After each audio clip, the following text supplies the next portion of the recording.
Apa judulnya Bapak Ibu? Pembenaran karena iman. Mari kita lihat ayatnya, Roma 4 ayat 3. Sebab apakah dikatakan nas kitab suci, lalu percayalah Abraham kepada Tuhan, dan Tuhan memperhitungkan hal itu kepadanya sebagai kebenaran.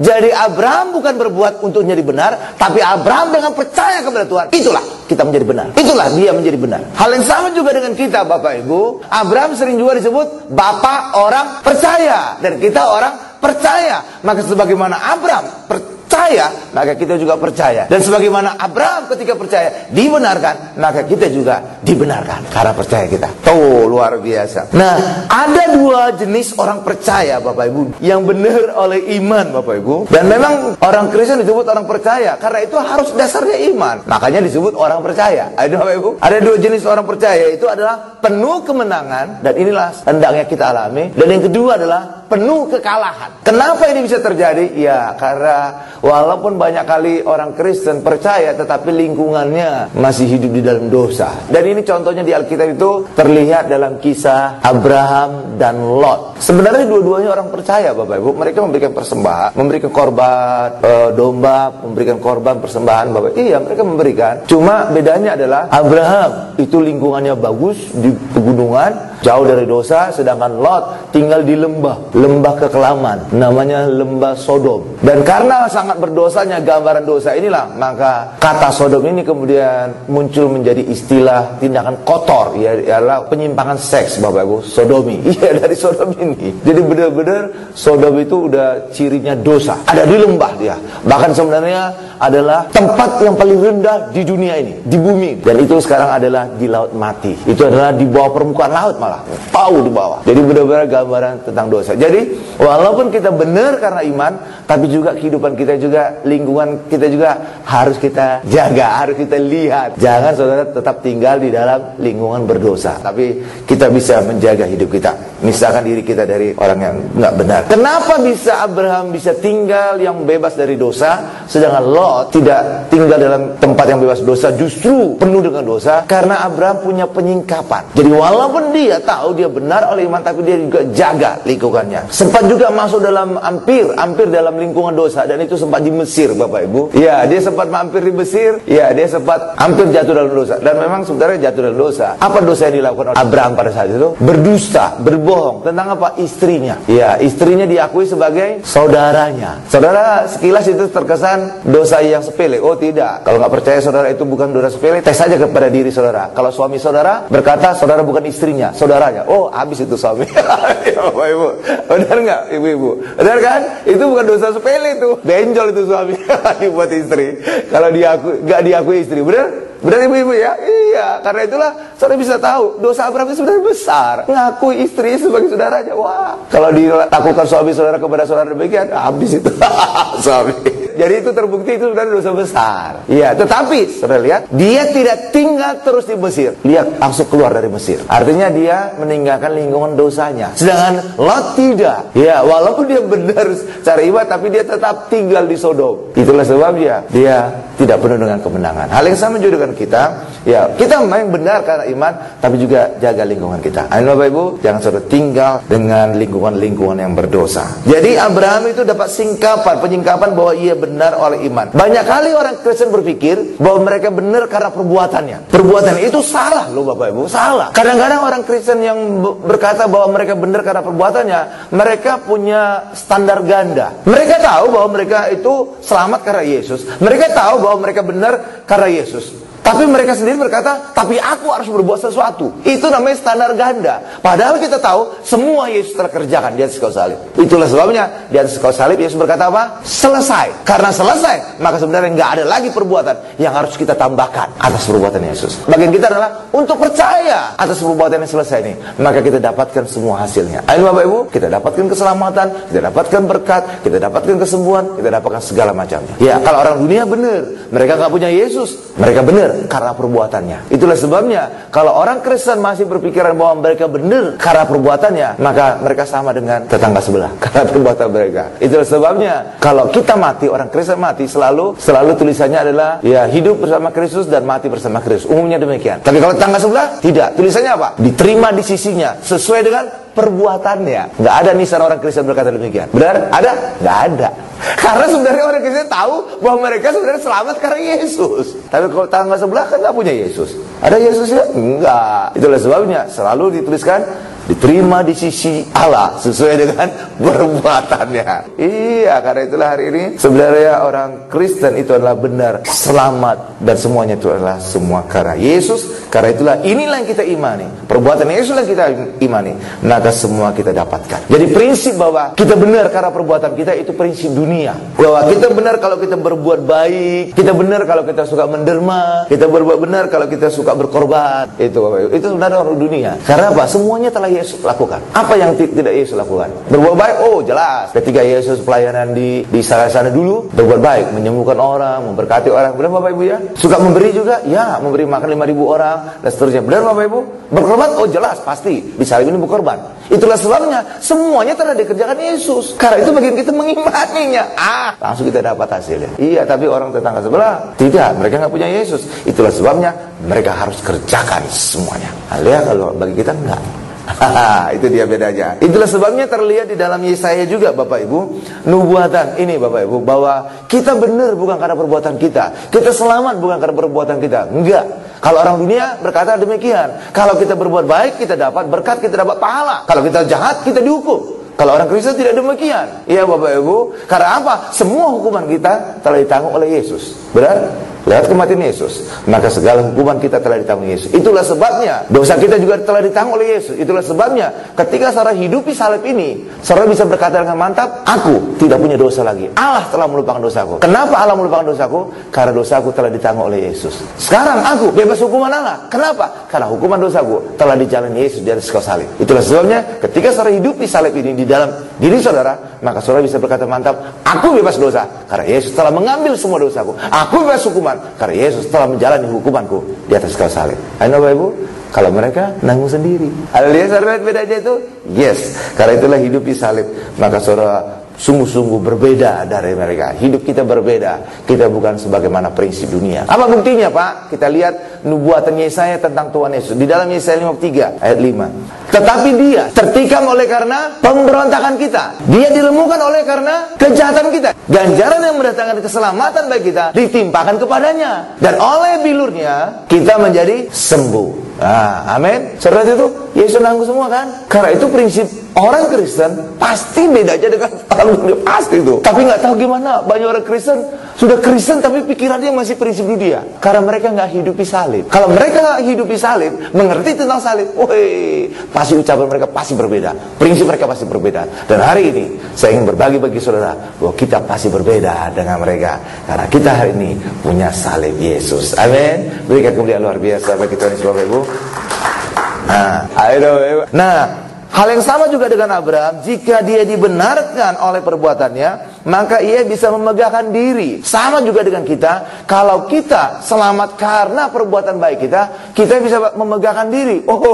Karena kebaikanku lah aku selamat, karena kebaikanku lah aku sembuh, karena kebaikanku aku diberkati. Saudara bisa menyombongkan diri. Tapi ketika saudara sadar bahwa semuanya hanya oleh Yesus, bahwa semuanya dikerjakan Yesus, maka selalu ada ucapan syukur kita kepada Tuhan. Oh Tuhan, Engkau baik. Oh Tuhan, Engkau murah hati. Oh Tuhan, Engkau luar biasa. Tapi ketika saudara berkata, karena kebaikanku aku selamat, saudara berkata apa? Oh betapa baiknya aku ini. Oh betapa kudusnya aku. Oh betapa salehnya aku. Saudara bisa memegahkan diri. Tapi ketika kita sadar bahwa Yesus mengerjakan semua, selalu ada ucapan syukur. Karena itulah orang Kristen harus sadar bahwa semuanya bukan karena kita, semuanya hanya Yesus. Sehingga selalu ada ucapan syukur kita kepada Yesus. Oh Tuhan, Engkau baik, Engkau luar biasa, Engkau mati demi aku, Engkau menderita bagi aku. Saudara itu? Itulah sebabnya orang Kristen ketika sadar itu pasti ada ucapan syukur. Tapi ketika mereka sadar bahwa mereka yang membuat semuanya, mereka yang mengerjakan semua, ada memegahkan diri. Semua kan karena aku baik, hebat kan aku. Iya, karena itulah kita harus harusnya nggak bisa bersombongkan diri. Amin Bapak Ibu. Iya, karena semuanya Yesus kerjakan. Amin Bapak Ibu. Ya, lanjutkan lagi. Jika Abraham dibenarkan ke perbuatannya, ia memegahkan ini. Nyatanya dia tidak benar karena perbuatannya, tapi karena percayanya. Allah melihat segalanya. Kadang-kadang perbuatan baik itu motifnya tidak baik. Jadi nggak selalu perbuatan baik karena motifnya baik. Benar Bapak Ibu ya? Contohnya apa? Misalkan gini, sekarang lagi musim pilkada. Tiba-tiba dikasih beras, saudara. Tiba-tiba dibenerin itu jembatan. Orang ini baik. Tapi dia baik hanya pada saat menjelang pilkada, supaya orang memilih dia. Sebenarnya dia baik nggak Bapak Ibu? Tidak. Hanya ngambil hati sesaat supaya orang memilih dia. Jadi dia berbuat baik, tapi motifnya di belakang itu, udang dibalik rempeyeknya, ya rupanya adalah karena dia ingin agar orang memilih dia, agar dia menang pilkada. Gitu kan? Jadi perbuatan baik tapi motifnya tidak baik. Haleluya Bapak Ibu. Ya, jadi ketika kita juga benar oleh iman, maka Allah melihat kita benar. Kita benar karena iman kepada Yesus dan apa yang Yesus telah lakukan di atas kayu salib. Abraham juga percaya kepada Allah dan itu dianggap sebagai pembenaran. Amin Bapak Ibu. Haleluya. Berikan dulu kemuliaan luar biasa bagi Tuhan Yesus Bapak Ibu. Nah, kita sekarang masuk pada bagian kedua. Coba kita lihat Kejadian 15 ayat 5 sampai dengan 6. Lalu Tuhan membawa Abraham keluar serta berfirman, coba lihat ke langit, hitunglah bintang-bintang. Jika engkau dapat menghitungnya, maka firmannya kepadanya, demikianlah banyaknya nanti keturunanmu. Lalu percayalah Abraham kepada Tuhan, maka Tuhan memperhitungkan hal itu kepadanya sebagai kebenaran. Jadi karena dia percaya, maka Abraham dianggap benar. Ada dua hal yang saya ingin ceritakan. Pertama tentang Ishak, ya tentang keturunannya. Abraham juga pernah dikatakan bahwa keturunannya seperti pasir di pantai. Tapi ada juga berkata seperti ayat tadi, bahwa keturunannya seperti bintang-bintang di langit. Sangat banyak. Loh Pak, kok kayaknya beda Pak? Satu di langit, satu di pantai, di bumi. Dan memang kenyataan yang demikian. Keturunan Abraham itu juga ada yang dianggap orang benar, ada juga dianggap orang yang tidak benar. Abraham sebenarnya punya berapa istri Bapak Ibu? Anaknya juga berapa? Anaknya 8, istrinya 3. Kita hitung satu-satu ya. Yang pertama kali punya anak siapa? Hagar. Hagar melahirkan Ismail. Benar Bapak Ibu ya? Oke. Yang kedua siapa? Sarah. Hasilnya siapa anaknya? Ishak. Lalu apa yang terjadi? Ketika Sarah mati, Abraham kemudian menikah lagi, dan wanita itu adalah Keturah. Dan dari Keturah lahirlah 6 anak, dan salah satu nama anak itulah Medan. Jangan-jangan Medan itu berasal dari anak Abraham. Ya Bapak Ibu. Jadi totalnya anaknya berapa? 8. Dari Keturah 6, dari Sarah 1, dari Hagar 1. Totally 8. Tapi seringkali orang lupa itu. Iya, nggak tahu saya gimana orang Kristen seringkali lupa. Istri Abraham 2. Iya, anaknya 2. Padahal enggak, lebih dari itu. Ya, memang secara fisik Bapak Ibu ada 8. Tapi yang sering kali diperdebatkan itu adalah 2. Itu adalah Ishak dan Ismail. Tapi di hadapan Allah hanya 1. Itulah sebabnya ketika Allah berbicara kepada Abraham untuk persembahkan anaknya, Allah berkata kepada Abraham begini, Abraham, persembahkanlah anakmu yang tunggal itu di salah satu gunung di tanah Moria. Jadi Allah tidak berkata anaknya banyak, hanya tunggal. Karena yang dianggap Allah sah, itu adalah Ishak. Oke? Tadi bintang sudah, tentang Ishak juga sudah. Ya. Tadi saya minta garis bawahi kata menghitung. Coba kembali ke ayat 5-nya. Ya, lihatlah ke bintang, hitunglah. Lah, dalam bahasa Inggrisnya itu adalah speak, berbicaralah kepada bintang. Speak atau ngomonglah kepada bintang. Ya, tapi ada juga diterjemahkan count the star. Ya, sebenarnya adalah speak, berbicara. Jadi bintang itu berbicara kepada si Abraham. Kenapa bintang itu berbicara? Saudara tahu apa? Ketika dia melihat bintang, dia melihat gugusan bintang-bintang. Dan lewat gugusan bintang inilah orang sekarang di majalah, di koran, dimanapun itu menjadikan horoskop. Ya Bapak Ibu ya, horoskop, perbintangan. Bintang kamu apa? Sagittarius. Bintang kamu apa? Leo. Bintang kamu apa? Cancer. Ya, Leonya kena kanker, matilah dia. Ya Bapak Ibu. Awalnya sebenarnya benar, tapi sekarang itu sudah diplesetkan Bapak Ibu. Sebenarnya luar biasa diplesetkan. Sama seperti juga internet. Saudara percaya internet itu sekarang itu banyak sekali hal-hal yang jorok di situ. Tapi sebenarnya saya percaya itu untuk penginjilan. Lewat internet lah sekarang bisa menyebar Injil ke seluruh dunia dengan cepatnya. Benar Bapak Ibu? Lewat internet. Sampai pelosok desa sana orang bisa langsung tahu internet. Bahkan tentang pendeta PS saja sampai ke pelosok sana sudah bisa tahu. Kenapa? Pernah masuk internet. langsung, oh ini pendeta PS, oh ini yang ada setan yang tuyul kuntilanak itu. Sampai di pelosok sana. Bagaimana mereka bisa tahu? Internet. Jadi internet inilah memungkinkan orang seluruh dunia bisa dapat terima Injil. Tapi sekarang ini iblis memplesetkannya, memelintirnya, sehingga apa? Internet banyak hal-hal jorok. Padahal sebenarnya saya yakin itu untuk penyebaran Injil ke seluruh dunia. Karena itulah amanat agung Tuhan Yesus. Amin Bapak Ibu? Oke Bapak Ibu ya. Nah, itu tadi count. Jadi pada saat melihat bintang itu, sebenarnya posisi bintang itu awalnya adalah Virgo, tapi horoskop merubahnya. Sekarang lain lah. Jadi pertama dilihat adalah Virgo.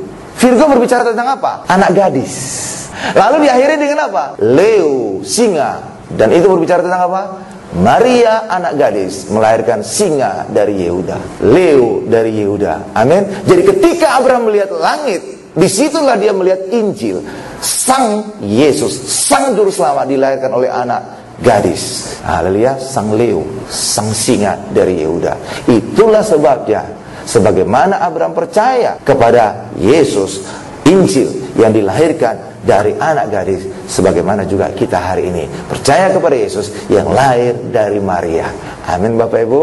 Haleluya. Tuh, Virgo melahirkan Leo. Tapi sekarang dipelintir. Sehingga apa? Awal dari bintang itu bukan Virgo. Jadi Yesus itu diutus oleh Allah menjadi anak domba yang menanggung dosa dunia. Nah itu dikatakan Yohanes Pembaptis. Dialah anak domba Allah yang menanggung dosa dunia, kata Yohanes Pembaptis. Ya, saat Yesus ambil dosa-dosa kita, maka Allah mencurahkan murkanya kepada Yesus. Pada saat yang sama, Yesus memberikan kebenaran Allah kepada kita. Itulah yang dikatakan 2 Korintus 5 ayat 21. Dia, siapa ini dia? Yesus. Yesus yang tidak mengenal dosa telah dibuat siapa ini? Bapa, menjadi dosa karena kita, supaya dalam dia, dalam Yesus, kita dibenarkan oleh Allah. Kondisi awalnya adalah Yesus penuh dengan kebenaran. Ya, misalkan pot minyak urapan ini kebenaran. Bahkan Yesus adalah sang kebenaran itu. Karena Yesus berkata apa? Akulah jalan, kebenaran, dan hidup. Oke, Bapak Ibu ya. Manusia, dia tidak penuh kebenaran tapi penuh dengan dosa. Saking banyak dosanya merah seperti kirmisi. Awalnya kondisinya gini, manusia penuh dengan dosa, Yesus penuh dengan kebenaran. Tetapi dari kayu salib ini berubah. Yesus yang penuh kebenaran, sesuai dengan ayat yang kita baca tadi, dibuat menjadi berdosa. Jadi Yesus yang tidak mengenal dosa dibuat berdosa. Caranya bagaimana? Dosa kita dipindahkan kepada Yesus. Dan kita yang tidak ada kebenaran dibuat benar. Caranya bagaimana? Kebenaran Yesus dipindahkan kepada kita. Sekarang yang benar siapa? Kita. Yang berdosa sekarang siapa? Yesus. Itulah sebabnya Yesus yang disalib. Kita nggak disalib. Kita malah bersekutu dengan Bapa yang di surga. Kenapa? Hari ini kita penuh dengan kebenaran. Jadi inilah kondisinya. Lewat salib inilah terjadi perubahan ini. Yesus dibuat berdosa, sedangkan kita dibuat benar. Padahal sebenarnya kita kenal sama dosa, tapi dibuat menjadi penuh dengan kebenaran. Yesus yang tidak mengenal dosa justru dibuat menjadi berdosa. Terjadi di atas kayu salib. Itulah sebabnya di atas kayu salib Allah mencurahkan hukuman dosa, murka dosanya, yang sebenarnya dosanya kita pada Yesus. Padahal Yesus nggak melakukan dosa apapun. Benar Bapak Ibu? Tetapi karena Yesus menanggung dosa kita, maka Yesuslah yang mengalami hukuman dosa, murka Allah. Sehingga pada saat di atas kayu salib Bapak Ibu, Yesus menjadi orang yang paling berdosa di dunia. Kok bisa paling berdosa Pak? Lah iya. Karena apa? Yesus bukan hanya menanggung satu dosa manusia, seluruh dosa orang percaya ditanggung. Kalau saudara sendiri paling menanggung dosa saudara. Benar Bapak Ibu ya? Atau juga dosa nenek moyang saudara lah, kutuk keturunan. Benar Bapak Ibu? Nah kalau Yesus, seluruh dosa orang yang percaya. Itulah sebabnya Yesus pada saat itu yang paling pernah berdosa di dunia. Karena semuanya ditanggung. Saudara bisa bayangkan? Karena itulah pada saat itu Yesus paling berdosa. Kalau kita kan cuma menanggung dosa kita, atau juga dosa nenek moyang kita. Itulah sebabnya Yesus diperlakukan sebagai orang yang paling berdosa pada saat itu. Sebab Yesus menanggung seluruh dosa orang percaya. Amin Bapak Ibu. Sedangkan kita penuh dengan kebenaran, paling benar. Biar apa? Kenapa? Kita punya kebenaran Yesus yang semula penuh dengan kebenaran, bangsa kebenaran itu. Sehingga kita jadi penuh kebenaran. Amin Bapak Ibu. Paling benar jadinya. Satu hal yang harusnya saudara ingat. Yesus berdosa. Apakah dia berbuat dosa? Tidak, tapi menanggung dosa. Hal yang sama, yang sebaliknya. Kita benar. Apakah karena kita berbuat benar? Bukan. Itulah sebabnya Bapak Ibu, hari ini kita benar memang bukan karena perbuatan kita. Semua karena Yesus. Karena itulah ayat berkata, jangan kita memegahkan diri, kita mendapatkan semua karena karunia, semuanya karena anugerah Tuhan. Amin Bapak Ibu. Iya, kita benar bukan karena perbuatan kita. Yesus juga berdosa bukan karena perbuatan Yesus. Dan ini semua terjadi, hal yang ajaib ini di atas kayu salib. Itulah sebabnya hari ini hidupilah bahwa saudara hari ini menjadi orang yang paling benar di hadapan Allah, bukan karena perbuatan saudara, Mungkin perbuatan kita, wah, kita nggak masuk hitungan lah. Mungkin tadi juga mukul orang, mungkin tadi berantem sama supir angkot, debat tentang tentang bayar angkot. Tadi sudah saya kembalikan, belum, kamu belum kembali. Kamu sudah bayar, belum, saya belum. Atau mungkin tadi, ya berdebat sampai istri, sampai gambar-gambaran, ya. Atau mungkin juga kemarin itu orang tuanya rada-rada telmi dijelaskan sampai bentak-bentak mamanya. Wah, udah berdosa sebenarnya. Karena itulah lewat perbuatan kita sebenarnya kita nggak layak. Tapi hari ini kita layak, bukan karena perbuatan kita, tapi ini semua karena perbuatan Yesus. Sehingga kita menjadi paling benar di hadapan Allah. Karena kebenaran kita bukan karena kita, tapi karena Yesus. Hal yang sama juga, Yesus paling berdosa, bukan karena Yesus berbuat dosa, tapi karena Yesus menanggung dosa kita. Amin Bapak Ibu. Karena itulah hari ini kita menjawab syukur, kita menjadi paling benar lewat kebenaran Yesus atas kita, sesuai ayat tadi. Amin. Berikan kemuliaan luar biasa bagi Tuhan Yesus Bapak Ibu. Haleluya. Jika seorang bekerja, upah itu tidak dianggap sebagai anugerah. Benar Bapak Ibu ya? Kalau saudara bekerja, saudara dapat gaji, itu anugerah atau tidak? Oh enggak, itu kewajiban perusahaan. Kenapa kewajiban perusahaan? Iya, saudara sudah kerja sebulan harus dibayar. Kalau tidak saya demo nanti. Ya Bapak Ibu. Jadi gaji itu bukan anugerah, tetapi kewajiban perusahaan, seperti utang perusahaan. Kenapa? Saudara sudah kerja sebulan, selama sebulan ya wajib dong akhir bulan digaji. Kayak pembantu juga, akhir bulan pasti digaji karena sudah kerja duluan. Jarang-jarang gaji itu dibayar di duluan, biasanya di belakang. Kerja dulu dong baru digaji. Ya Bapak Ibu, ya kan? Dan ketika akhir bulan, ini hak saudara gaji nih. Itu bukan anugerah dari bos saudara atau majikan saudara, enggak. Karena memang saudara sudah bekerja, wajib harus dibayar. Hal yang sama bagi kita Bapak Ibu. Kalau saudara, karena perbuatan saudara selamat, maka keselamatan itu wajib saudara terima. Dan itu bukan anugerah. Tapi nyatanya kita dapatkan keselamatan bukan karena perbuatan saudara, tapi perbuatan Yesus. Itulah sebabnya saudara dapatkan keselamatan, itu adalah anugerah. Ya, sama seperti bos saudara, gaji itu memang kewajiban perusahaan. Tapi kalau seandainya dia memberikan hadiah lebih, misalkan dibeliin handphone atau dibeli BB, ya mungkin dibeliin iPad atau dibelikan mobil, ya di luar dari kontrak kerja saudara, di luar dari fasilitas pekerjaan, maka itu namanya hadiah. Mungkin saudara berprestasi dan segala macamnya, bos senang dikasih, itu namanya hadiah. Tapi kalau gaji itu wajib hukumnya, karena saudara sudah bekerja kok sebulan. Amin Bapak Ibu, oke, ngerti ya? Nah, kita semuanya adalah anugerah. Karena apa? Bukan saudara kerjakan keselamatan saudara, bukan saudara kerjakan kesembuhan saudara, semua Yesus yang kerjakan. Itulah sebabnya kita harus mengucap syukur karena kita semua dapatkan itu karena anugerah Tuhan. Amin Bapak Ibu. Haleluya. Sekarang kita masuk pada bagian ketiga. Kita diberkati karena beriman. Galatia 3 ayat 9. Jadi mereka yang hidup dari iman, merekalah yang diberkati itu bersama-sama dengan Abraham yang beriman itu. Haleluya Bapak Ibu. Ya, karena itulah kita hari ini berkati bukan karena perbuatan kita, tapi karena iman kita. Haleluya Bapak Ibu. Hari ini pembenaran kita adalah anugerah. Karena itulah, karena Yesus yang ngerjakan itu semua kita imani, maka semua kita dapatkan hasil yang Yesus kerjakan di atas kayu salib ini. Tapi herannya Bapak Ibu, orang Kristen tahu bahwa segala sesuatu itu mereka dapatkan dari Yesus dan karya salibnya. Tetapi anehnya mereka ngotot hidup dalam Taurat. Saudara yakin tidak saudara selamat karena Yesus yang ngerjakan? Saudara yakin tidak saudara disembuhkan karena Yesus? Saudara yakin tidak saudara diberkati karena Yesus? Amin Bapak Ibu. Artinya apa? Yesus yang ngerjakan kan? Anugerah itu namanya, iman karena. Tetapi, ini tetapinya. Banyak orang Kristen walaupun mereka percaya bahwa semuanya karena anugerah, iman kepada Yesus, mereka dapatkan semuanya, tapi mereka masih ngotot hidup di dalam Taurat. Padahal Taurat itu bukan lagi Yesus yang ngerjakan, tapi saudara yang ngerjakan. Saudara lihat aja dari hukum pertama sampai hukum terakhir. Jangan ada ilah lain. Kuduskanlah hari Sabat. Yang ngerjakan siapa nih? Saudara, manusia. Jangan berzina, jangan mencuri. Terus kan, yang ngerjakan siapa? Saudara, manusia yang ngerjakan. Lah kan jadi aneh. Padahal semuanya saudara tahu, semuanya Yesus ngerjakan. Dan kita imani, kita dapat hasil. Lah sekarang masih berbicara tentang